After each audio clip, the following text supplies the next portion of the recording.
Hey guys, it's Liz from Blue and Hazel and welcome to my channel. Today I'm going to show you a flip through of the US History 3 for Gather Round. So we did History 1, we did History 2, and I will go ahead and put those links in my description if you want to watch the videos to those. This is not a review on how this unit went for us, but it is just going to be a flip through so you can see what to expect inside. This is only the teacher's guide. There are also student workbooks that you can print out based on your kids' levels. So what we decided to do this in Unit 2 was to scrap the student notebooks and just do oral narration and then have conversations when we would read. And I just really enjoyed that a lot more.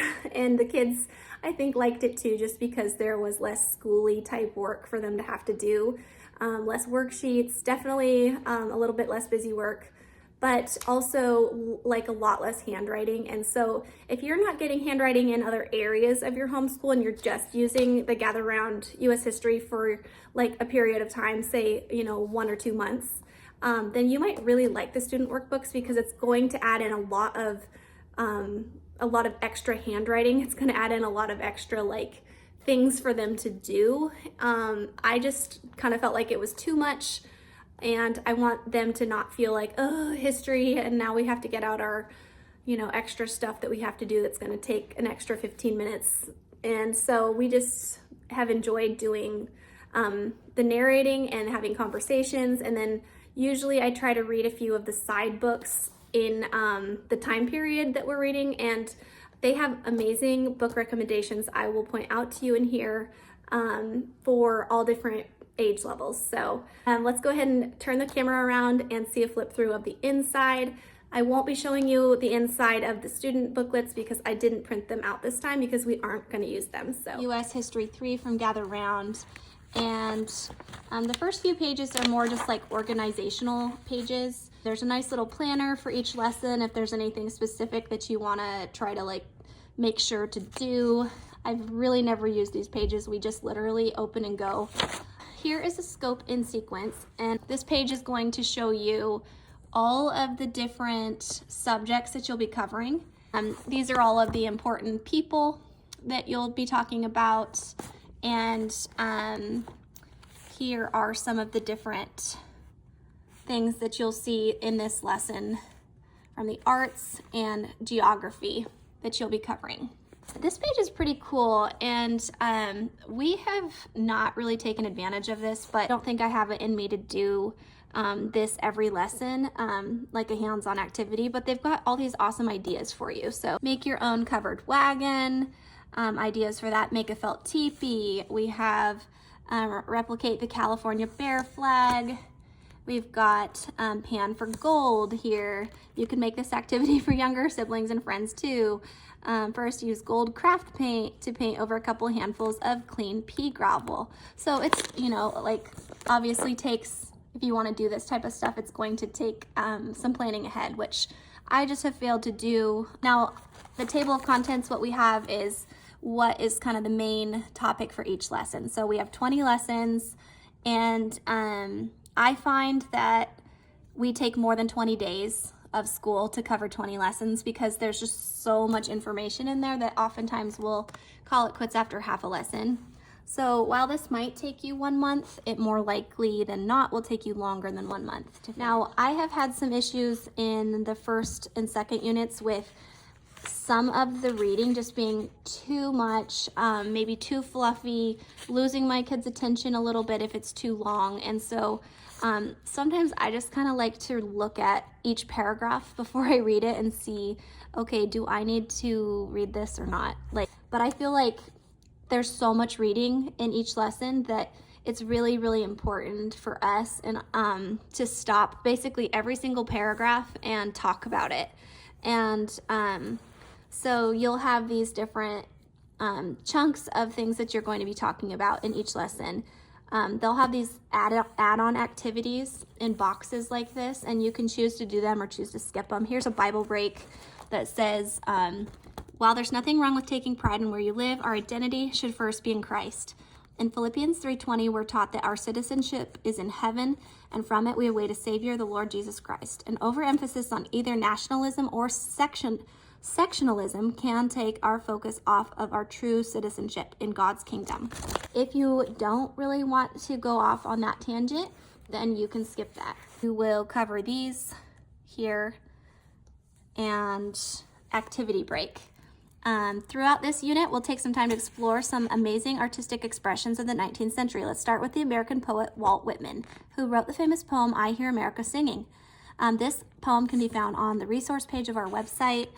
So you'll find that in Gather Round, there are just going to be places where they're like, research this a little bit more, or go find this and then talk about it. And so not every single thing is going to be in here, but they're like little extensions that you can really like make this last a long time with, or you can skip over and try to get through a full unit in a day, or try to get through a full lesson in a day.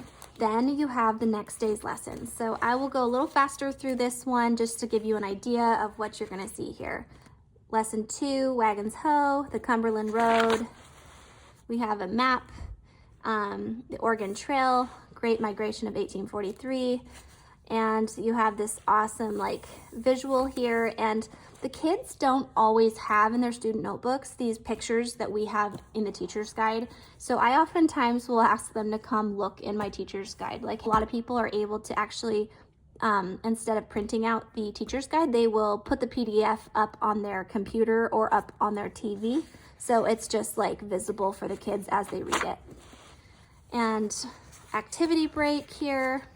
Lesson 3. Here we have kind of the introduction in God teaching you. It says, Mark 12:30 through 31 instructs us, and you shall love the Lord your God with all your heart and all your soul and all your mind with all your strength.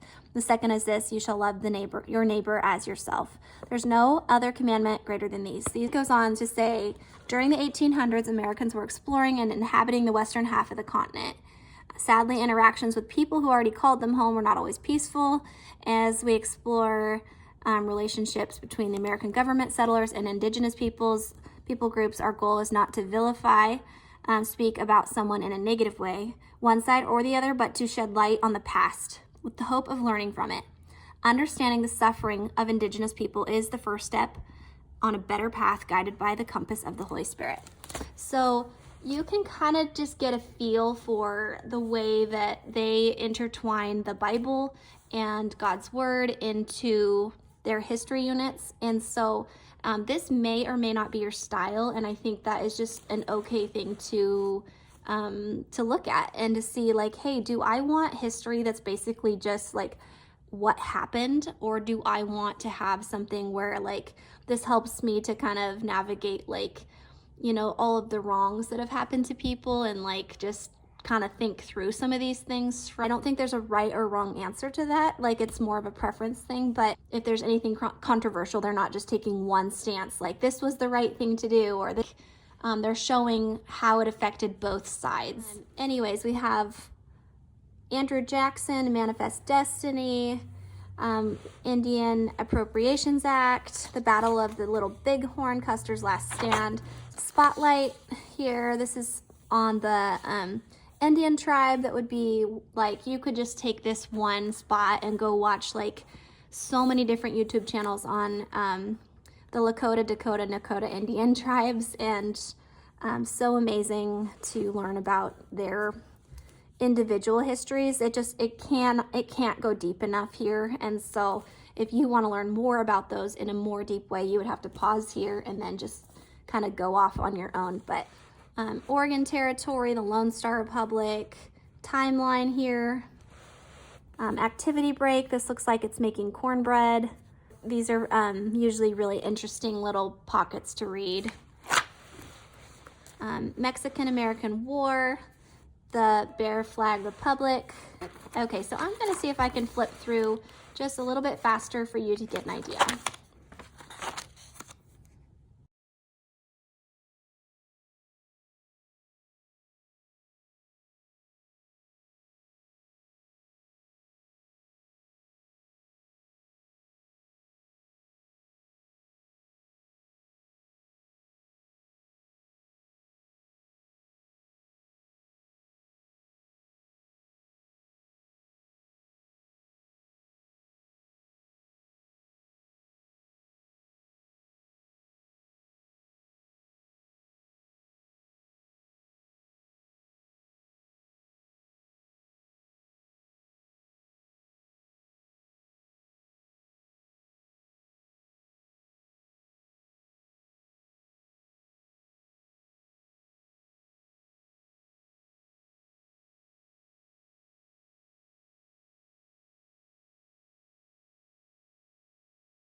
So that is the end of US History 3, and then there are going to be 3 units after this. So I hope you have a good idea of what's on the inside. To check out online too their videos that they have.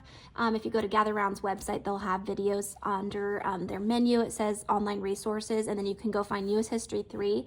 There's going to be, each lesson will have extra resources that you can find online.